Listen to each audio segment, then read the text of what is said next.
I don't like the look of you, you gotta go. No one deserves to hear this from their own mother, yet a 13-year-old Jimmy Butler just heard his mother's words. Jimmy never really knew his father. He officially had no biological support system. He was completely alone. Not that he was going to let the story end there. He chose to never be a victim in these circumstances. Jimmy would go couch to couch from 13 until his senior year of high school. Konnichiwa amigos, welcome to Take Some Fuego. Today we will discuss what went wrong on each of Jimmy Butler's NBA teams and how it all ties into his background. Jimmy would say about his background, "There's nothing to feel sorry about. I loved what happened to me. It made me who I am. I'm grateful for the challenges I've faced. They say pressure makes diamonds."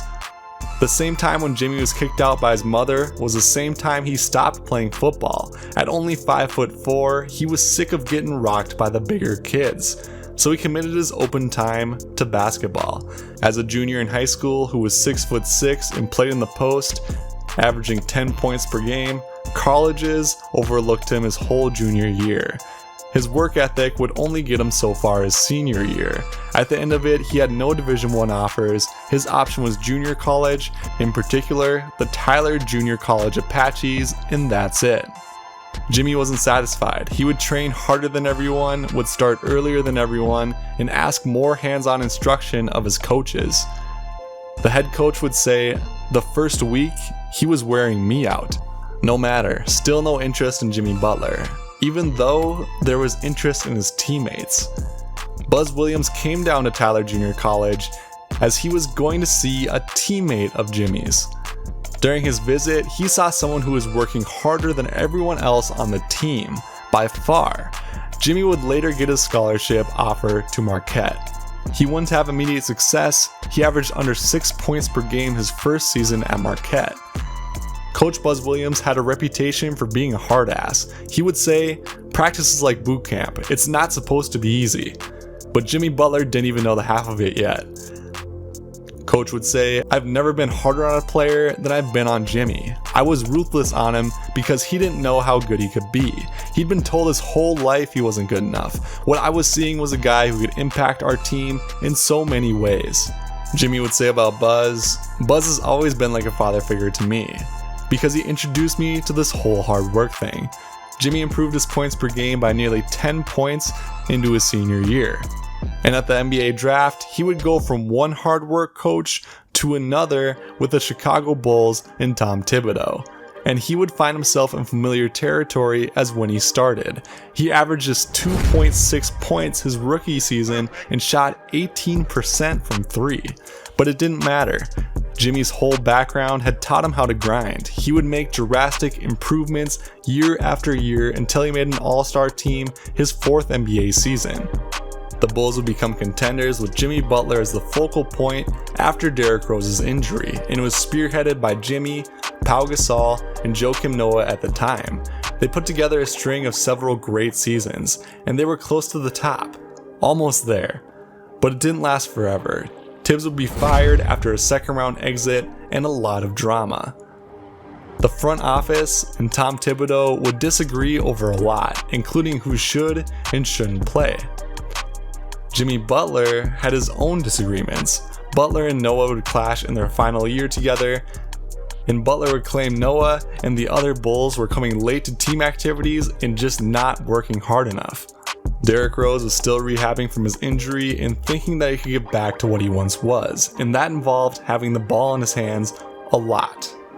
Even though Jimmy was clearly the better player. The offseason of 2016, Rose was traded to the New York Knicks, and Joakim Noah signed a large contract there. That moves on to the 2016 season when the Bulls had Dwayne Wade and Robin Lopez as their next best players. After blowing a 12-point lead to the Atlanta Hawks that season, Jimmy would say, "We don't play hard enough. This is your job. I want to play with guys who care." Dwayne Wade would say something similar in the press conference, saying the younger players just don't care enough. The younger players at the time included McDermott, Mirotic, and Michael Carter-Williams. The Bulls would finish exactly 41-41 as the 8th seed in the playoffs. Jimmy reportedly went to the front office and said, "What are we doing? Are we rebuilding or are we contending?" That question would be answered in the offseason. Jimmy was getting some fresh scenery, with the main components of the trade being Jimmy Butler to the Wolves and Zach LaVine to the Bulls. Jimmy became reunited with his coach, Tom Thibadeou, and the Wolves were third in the Western Conference, that is, until Jimmy Butler got hurt. The Timberwolves then crumbled to the 8th seed, and on their last game of the season, in a make-it-or-break-it game to the Denver Nuggets, Butler scored a season-high 39 points in their overtime game. It was quickly apparent in the playoffs, however, that the Timberwolves were pretenders and not contenders. The Rockets beat them 4-1, and Karl Anthony Towns and Andrew Wiggins were shells of themselves in those games. Jimmy Butler was having flashbacks. He was just on a team where he thought the young guys didn't care enough. Now he was on a team with Andrew Wiggins. One report says that Andrew Wiggins' $148 million contract was, quote, the root of Butler's unhappiness, especially since he was failing to live up to it. Jimmy Butler is one of the hardest working players in the NBA. Everything he has and ever will have comes as a direct product of his hard work, when the odds have always been against him. In his interview with Rachel Nichols, Butler said he was the hardest working player on the team, but also said Wiggins is the, quote, most God-gifted player. And just watch Andrew Wiggins play defense one possession, you'll know he doesn't work as hard as Jimmy Butler. Derrick Rose would remember another source of Butler's frustrations. He would say, look, it wasn't his fault, it's the league's fault. Nothing against Karl Anthony Towns, he's cool and he's good. But you get these kids and you spoil them before they achieve something. Jimmy was feeling, why'd y'all pay them first? And I was the one that got you to the playoffs. Jimmy and Karl Anthony Towns were both going to be free agents at the beginning of the 2019 season. On JJ Redick's podcast, Butler would talk about the departure. I think everyone knows who I absolutely love and respect out of everybody in that organization. That person will be Tibbs, no doubt. I'm not gonna lie to you. To tell my guy to tell Tibbs like, hey, this ain't it, it's hard. So Philadelphia it is. After forcing a trade from the Wolves, Philly was already a good team, finishing 52-30 the year before and making the Eastern Conference Finals. And now you have Jimmy Butler on the team. Their lineup became Tobias, JJ Redick, Joel Embiid, Ben Simmons, and Jimmy Butler, which from a talent perspective is one of the most talent-filled lineups outside the Warriors, and it appeared to be different this time. Jimmy was happy to be in Philly, where it seems like he would fit in more than anywhere. In a city where they were going to let you know how they feel, Jimmy Butler was going to let you know how he feels. And for the first time in his NBA career, he found a superstar teammate he viewed as a friend and was eye to eye with on how to operate and show up and work. Joel Embiid. To me, Joel Embiid, he's not a 76ers player, Butler said. That's my brother, that's my guy. I went through the trenches with him.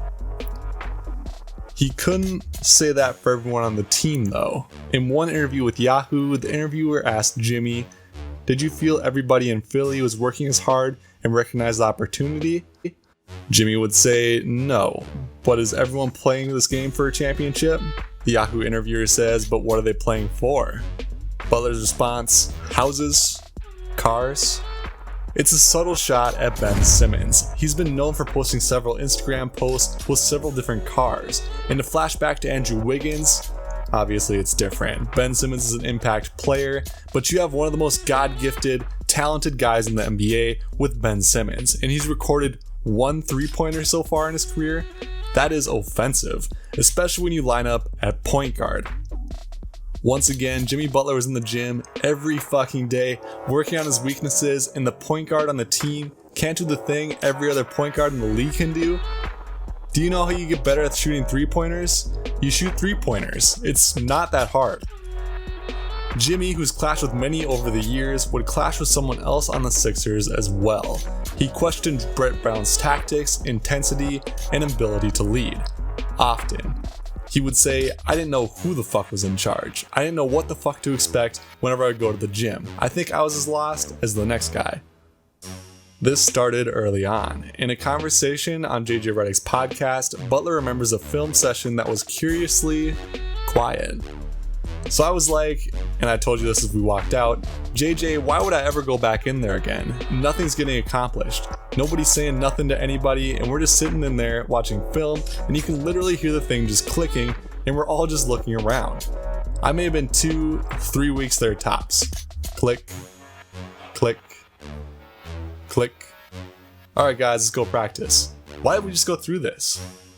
Jimmy's favorite leaders have always taken control in one way or another. Tibbs, who he loved all those years, Coach Buzz Williams out of Marquette. These coaches pushed him to be better, and he wanted to be pushed. He wanted to grow. He was hungry when the deck was stacked against him. When he walked out of his mother's house at age 13, when he had no college interests, when he averaged less than 3 points per game in his rookie year, and is now one of the best players in the league. So he looks at players, young guys in the league. The young Bulls, Wiggins, Ben Simmons, players who are God-gifted for basketball. And they don't put in the work he is, they're not going to reach the top of their abilities when Jimmy Butler is going to do everything possible to reach the top of his.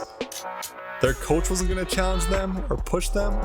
To Jimmy, it just seemed like no one wanted to do the hard work. It's supposed to be hard. You don't grow from doing easy stuff. You don't grow from not challenging yourself. Jimmy is a dog, and in Miami, he claims he is on a team filled with them. Everyone says the Miami Heat has great players. Were they great players last year? Justice Winslow, Bam, Duncan Robinson, were they great players before we started winning? Jimmy would say. And he has a point. They weren't always the best players in the league, but Jimmy's a dog, and he found a team full of them. So watch out, because when you have a team full of Jimmy Butlers that begin to embrace his mentality, who knows where they wind up? For more videos, including the big problem with the Zach LaVine trade, check out the video on the screen, and be sure to subscribe or I will get Jimmy Butler to chew you out personally.